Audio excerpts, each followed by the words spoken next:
sommaire de cette édition, 9 soldats maliens ont été tués dans une embuscade tendue alors qu'ils se rendaient sur les lieux où une trentaine de villageois avaient été massacrés la veille dans le centre du pays. L'Algérie a récupéré ce vendredi lors d'une cérémonie militaire solennelle les restes de 24 de ses combattants tués au début de la colonisation française au XIXe siècle, après leur restitution par la France. Et puis en France, le Premier ministre Édouard Philippe, qui a remis ce vendredi la démission de son gouvernement au président Emmanuel Macron qui l'a accepté, a été remplacé par Jean Castex.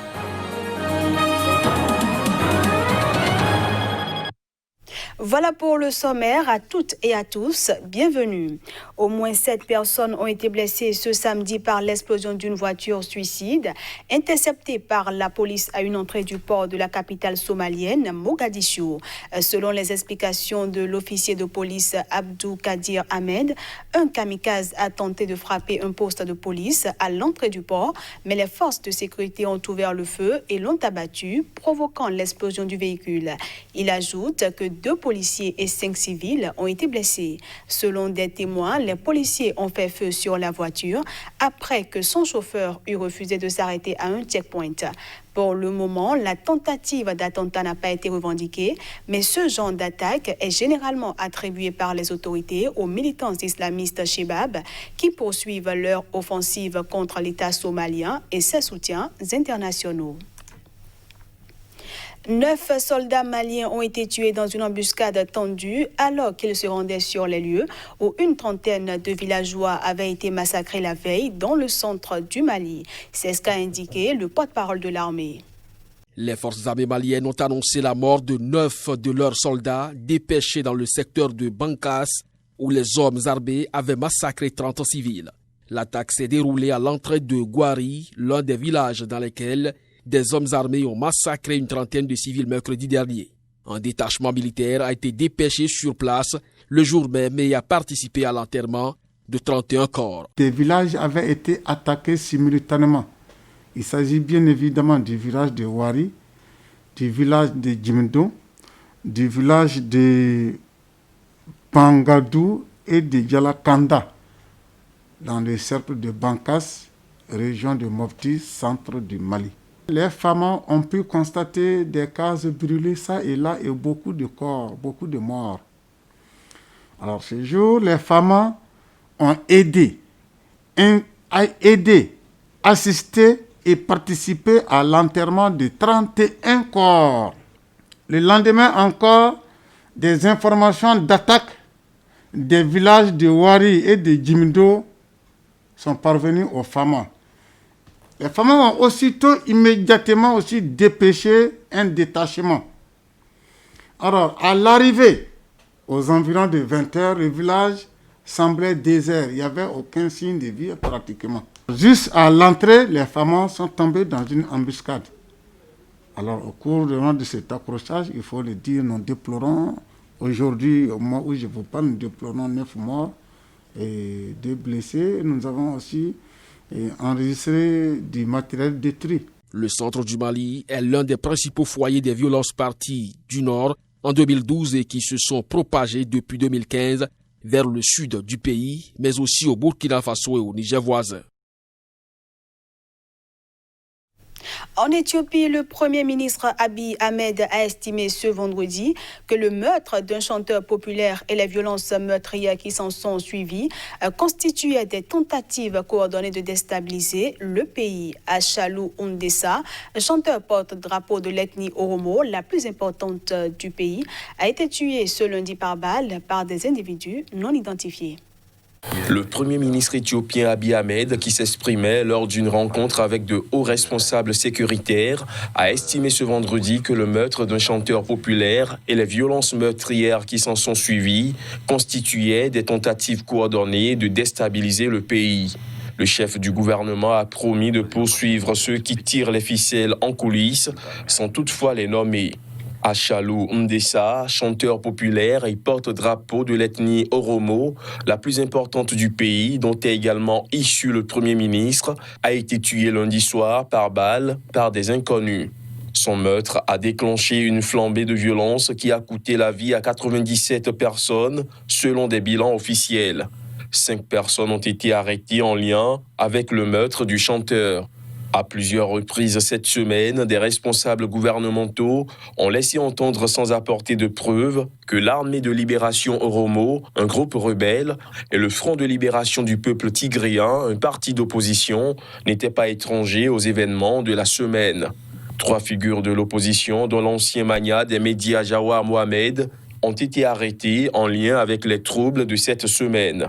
Après plusieurs jours de tension, la vie avait repris son cours quasiment normal à Addis Abeba ce vendredi. Les magasins et administrations ont rouvert, mais le réseau Internet était toujours inaccessible. Il faut dire qu'après la mort de Achalou Ondessa, chanteur populaire et porte-drapeau de l'ethnie Oromo, des membres de ce clan se sont rassemblés pour se recueillir. On les suit.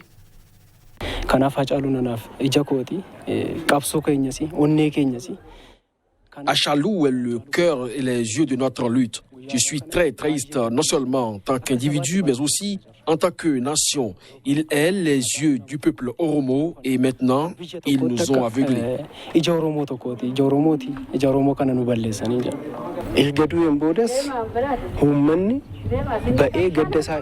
Même lorsque des gens sortent pour pleurer sa mort, nous perdons encore plus de vies. Le gouvernement n'a pas pu protéger les personnes qui sont allées à ces funérailles. Au lieu de les protéger, ils prennent des mesures à l'encontre de leur peuple.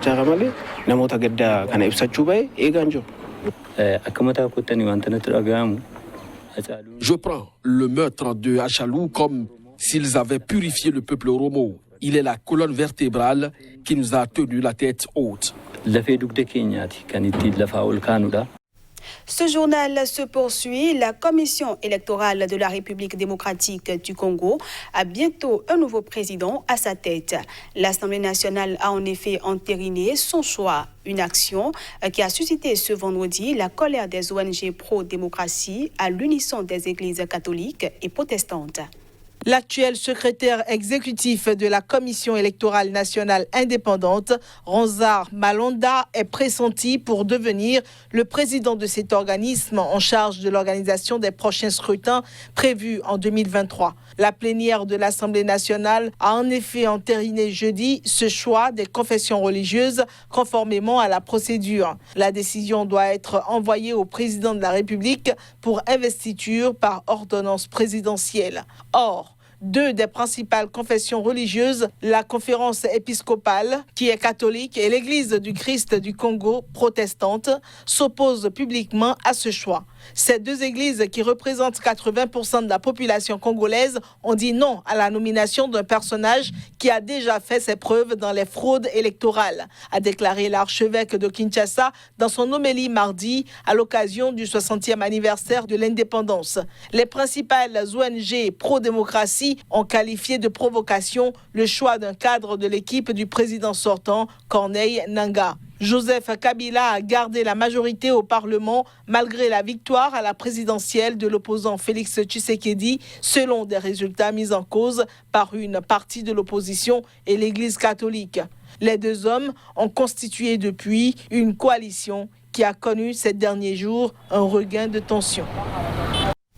Je le disais en titre, les restes de 24 insurgés algériens tués au début de la colonisation française et remis par la France ont été accueillis ce vendredi à Alger lors d'une cérémonie militaire solennelle.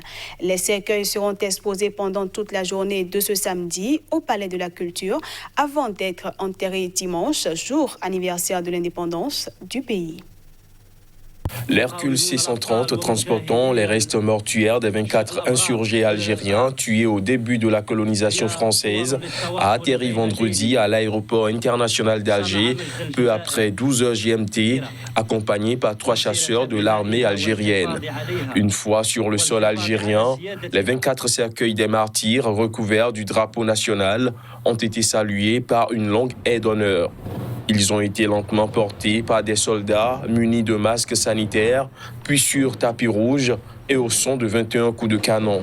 Le président algérien Abdelmadjid Tebboune, qui était présent, s'est incliné devant chaque cercueil.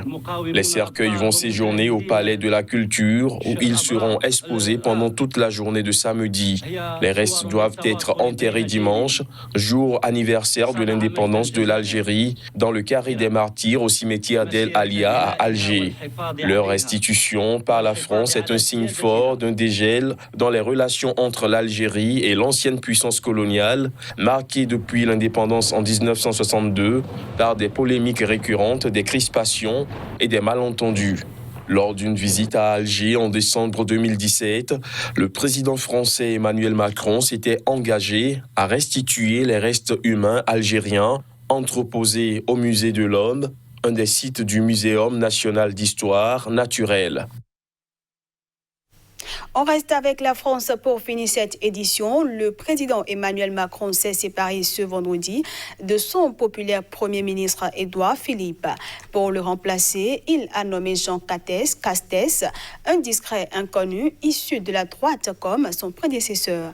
Avec ce changement à la tête du gouvernement, Emmanuel Macron amorce un virage politique pour la fin de son quinquennat. Édouard Philippe quitte officiellement la tête du gouvernement français après 1145 jours à Matignon. Il a présenté ce vendredi sa démission qui a été acceptée par le président Emmanuel Macron. Ce dernier a aussitôt désigné Jean Castex quelques heures après la remise de la démission du gouvernement par Édouard Philippe.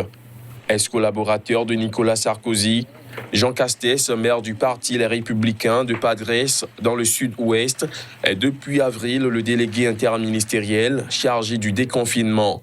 Aux fonctionnaires, le nouveau Premier ministre est présenté comme un homme de dossier, mais pas du tout une figure politique de premier plan. Cet homme au profil discret, peu exposé jusqu'ici, sera donc chargé de mettre en musique les orientations décidées par Emmanuel Macron jusqu'à la prochaine élection présidentielle en 2022. Après 3 ans de pouvoir et après avoir conduit des réformes controversées comme celle de l'assurance chômage, traversé plusieurs crises comme celle des manifestants gilets jaunes ou la crise sanitaire du Covid-19, Emmanuel Macron avait annoncé un nouveau souffle, une nouvelle orientation, un besoin, selon ses mots, de se réinventer. Même s'il s'en défend, ce remaniement permettra aussi à Emmanuel Macron de garder en ligne de mire et éventuellement se positionner pour la prochaine élection présidentielle en 2022. Et voilà, mesdames, messieurs, ce sera tout pour cette édition que je vous remercie d'avoir suivi. Excellent week-end à tous en compagnie des programmes de Sika TV.